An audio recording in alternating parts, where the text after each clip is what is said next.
His jobs report is proof his economic plan is working. 559,000 jobs created in the month of May, missing expectations by nearly 100,000. But the unemployment rate did fall to 5.8%. The industries that did the best last month, leisure and hospitality, with restaurants and bars making up the vast majority of jobs created. But construction continues to lag behind, with 20,000 jobs lost. Overall, construction is still far below the numbers before the pandemic.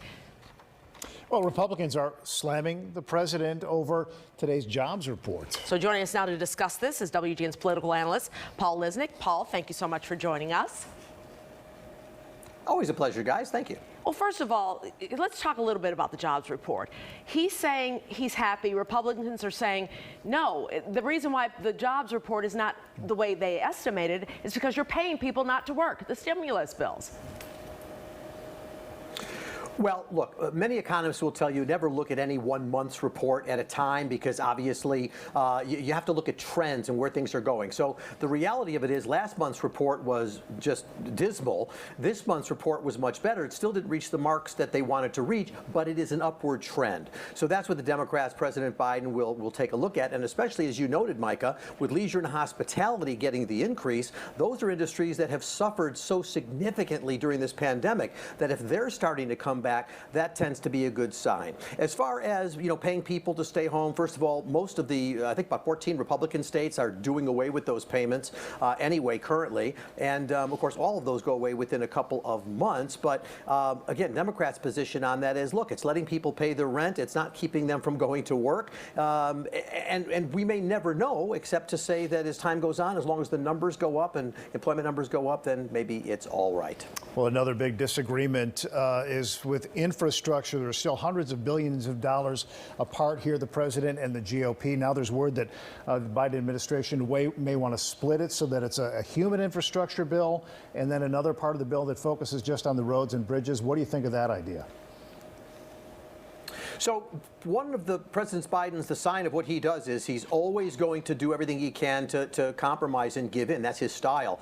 And so just today, in fact, Shelley Moore Capito, the senator from West Virginia, basically told Biden that the Republicans will come up $50 billion. He said that's not enough, so the meetings will continue. Look, I think the bottom line to this is going to be the president has already come down to about $1 trillion from well over $2.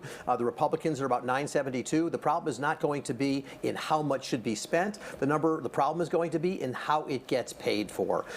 If there's anywhere that they're going to come to a compromise, this is going to be the area, but no promises on that. And the tradition of the way things have worked, it's doubtful that they will. But this would be an area they could reach a compromise on. They're certainly working at it. Let's talk about the brouhaha that's about to start in Springfield with the redistricting maps. Now the Republicans are upset because now the Democrats seem to have an edge over them. So it's interesting because just yesterday when the governor talked to Artamon Bradley and to, by the way, all the other local media as well, he said, hey, I haven't looked at the map yet. So I don't know. I could very well, not accept them. And then, of course, less than 24 hours later, boom, he signs them.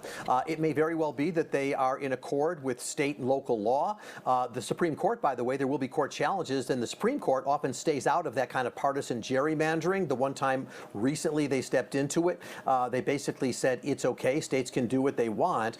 But on my show this weekend, I'm going to deal with this issue. I'm going to have leader Tom Demmer of the Republicans on, and I expect him to make the point, which is it's not that Republicans didn't just submit a map, which is what the governor said they should have done. I expect the Republicans' position is we're not supposed to submit a map. Either are they. These should be independent people doing this, and that didn't happen. And that's why these maps aren't good enough. A lot of effort to try and get the independent commission, but it didn't happen. So they pretty much have no choice except to go with a map that somebody is drawing, and in the case, the governor has went with this. But again, had he had it reviewed yesterday when he talked to the press? I guess I'll take him at his word and say he didn't. All right, Paul, our final topic here. Let's talk about what Facebook did today, and they extended the ban for former President Trump. He will stay off Facebook now for the next 2 years. That puts him past the midterm elections, but still back in time should he decide to run for president again. What is your take on Facebook's decision? Well, Ray, you're pretty much right on that. First of all, so important that you made the point that they keep him off through the midterm elections, because that's exactly right. So his influence will have to be in some other way.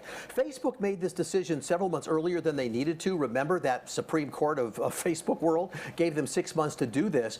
But it's not a 2-year decision and then he's back. It's a 2-year decision and then we'll see what else we're going to do.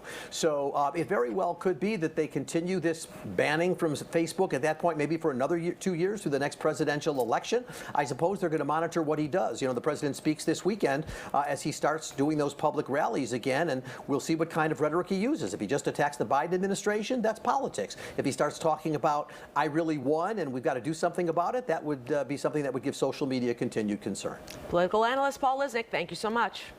Talk to you soon. Still ahead, the Cubs and White Sox